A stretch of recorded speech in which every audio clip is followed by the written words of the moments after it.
பொது காலம் 4ஆம் வாரம் வியாழக்கிழமை. முதல் வாசகம் எபிரேயருக்கு எழுதப்பட்ட திருமுகத்திலிருந்து வாசகம். அதிகாரம் 12, இறைவசனங்கள் 18 தொடக்கம் 19 வரை, 21 தொடக்கம் 24 வரை. சகோதர சகோதரிகளே, நீங்கள் வந்து சேர்ந்திருப்பது தொட்டு உணரக்கூடிய தீப்பற்றி எரிகின்ற இருள் சூழ்ந்த மந்தாரமான சுழல் காற்று வீசுகின்ற சீனாய் மலை அல்ல. அங்கு எக்காலம் முழங்கிற்று. பேசும் குரல் ஒன்று கேட்டது. அக்குரலை கேட்டவர்கள் அதற்கு மேல் தங்களோடு அது ஒரு வார்த்தை கூட பேச வேண்டாம் என்று கேட்டுக்கொண்டார்கள். நான் அஞ்சி நடுங்குகிறேன் என்று மோசையே சொல்லும் அளவுக்கு அக்காட்சி அச்சம் விளைவித்தது. ஆனால் நீங்கள் வந்து சேர்ந்திருக்கும் சீயோன் மலை, வாழும் கடவுளின் நகர், விண்ணக எருசலேம், அதனை பல்லாயிரக்கணக்கான வானதுதர்கள் சூழ்ந்துள்ளனர். விண்ணகத்தில் பெயர் எழுதப்பட்டுள்ள தலைப்பேரானவர்களின் திருச்சபை பிழா கூட்டம் என அங்கே கூடியுள்ளது.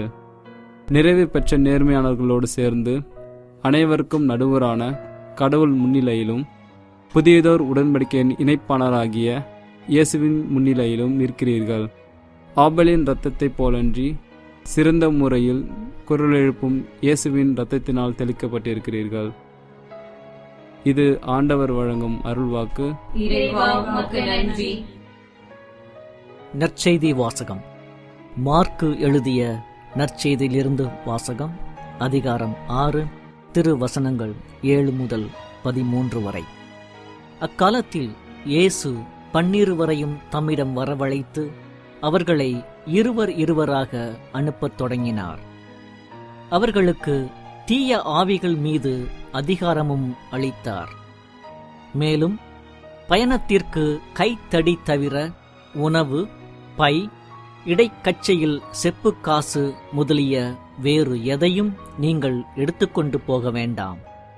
ஆனால் மிதியடி போட்டுக்கொள்ளலாம்.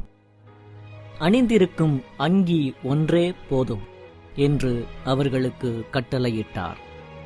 மேலும் அவர், நீங்கள் எங்கேயாவது ஒரு வீட்டுக்குள் சென்றால் அங்கிருந்து புறப்படும் வரை அவ்வீட்டிலேயே தங்கியிருங்கள்.